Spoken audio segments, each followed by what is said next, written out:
Praise the lord. నేటి దిన వాగ్దానము. నా యందు నిలిచియుండుడి, మీ యందు నేనును నిలిచియుందును. యోహాను సువార్త 15వ అధ్యాయము 4వ వచనము.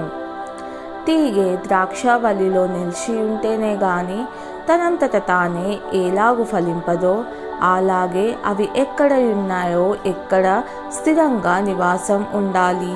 మనం సమస్యలను పరిష్కరించడానికి లేదా మనకు కొంత క్రొత్త జ్ఞానాన్ని లేదా సంతోషకరమైన భవిష్యత్తును అందిస్తానని అనేక వాగ్దానాలతో మనలను పిలుస్తున్న అనేక స్వరాలు ఉన్నాయి. అయితే మనం నిజంగా జీవించాలంటే మనం యేసులోనే ఉండాలి, మనం గృహంలోనే ఉండాలి. ప్రార్థన. ప్రియ యేసు, నేను వృధాగా తిరుగుచున్నాను. నేను అన్ని దిశలోనికి లాగుతున్నట్టు ఉన్నాను. అయితే నేను నీతో గృహంలో ఉండాలనుకుంటున్నాను. నువ్వే నా జీవితం. నీలో నివసించడానికి నాకు సహాయం చేయండి. యేసయ్య నామంలో ప్రార్థిస్తున్నాను తండ్రి. ఆమెన్.